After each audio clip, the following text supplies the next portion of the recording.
Ladies and gentlemen, nhasi tiripo parugare kuKambuzuma naMutumwa Masango tichipemberera birthday ravo vasvitsa makore 38 ndizvo anonzi makumi matatu nemanomwe kana masere kana ndisiri kukanganisa. Mutumwa tinokurokorizai. Aiwa, tinotenda chaizvo. Tiri kuti Mwari atichengete. Mwari ndiye akatichengeta kusvika izvozvi. Ende tiri kufara kuti tatsikwa nanaMukomazigwa navanhu vakuru navanhu vakasiyana siyana. Yes, asa atirunza kufara chaizvo kuti izuva rakanaka, zuva remafaro. Nhasi vanhu vanga vachipembera chaizvo tichifara kwete mchana. Ndikupaona makore 38 anorevei kwamuri? 38 38 ari right. Hanzi kana munhu wakura hanzi nenguva ano 40 years handiti? Life begins at 40. 40 asi inini 38 ndikutoenda. Sanda kutambirawo mu40 mumanye manje so.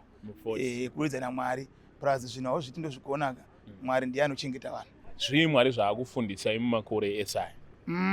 Zvakawanda Mukomaziko. Unofanira kunge uchiita zvinhu zvakanaka nevanhu. Unofanira kunge uchiitira vanhu zvakanaka. Kuti muona kubatsira kwatinoita vanhu kunopasa kuti vanhu vakutende zvaunenge uchiita. Plus unochengeteka usina namavanga kana kurwiswa kana kukwanga kana kukanganiswa. Yes. Saka zvinoreva kuti ibasa.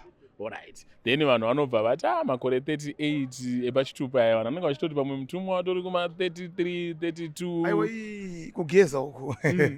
Kugeza Mukomaziko. Ndozvazvakaita kuti kana tageza tinoramba tichichengetwa miri ichidzoka temidiki nokudya zvakanaka. Nokudya zvomweya. Mashoko enyu ekupedzisira mungade kupa vanhu? Aiwa, tiri kuti isusu vanhu ngatirambe tichinamata Mwari. Mwari ndiye ana zvose. Mwari tikamunamata anotichengetedza chaizvo. Ende tichikura munyasha anditeka. Ende ndikutendawo hama neshamwari dzangu dzandaona dziri pano dzandikutawo nemwoyo wese kureva kuti kujidzana kwakanaka. Afunga maona maprofita anga aripo, mapurisa vapande vakasiyana siyana kureva kuti kujidzana navanhu zvakaita sei zvakanaka. Saka ndiri kufara kuti munhu wakaitira vanhu chakanaka unoitwawo chakanaka. Makurukota Mutumwa. Ndotenda. Ladies and gentlemen, toramba tikurukotedza Mutumwa nemakore 38 avasvitsa. Namba yavo ndo iri kubuda paskrini kuna vanenge vada kubatsirwa. Hatimire basa hanzi batai pane ruponeso nyangwe musi webhavhadhe. Kwete mishana ba. Ende tunda tumirira Chiwenga man. Ndanda kudipeti na Chiwenga. Ndanda ndakapfeka suit ere. Ndanda kudipeti na Chiwenga. Chiwenga. Unogara. Aiwa bale basa Mutumwa. Thank you. Saka page iroro richagaina attraction.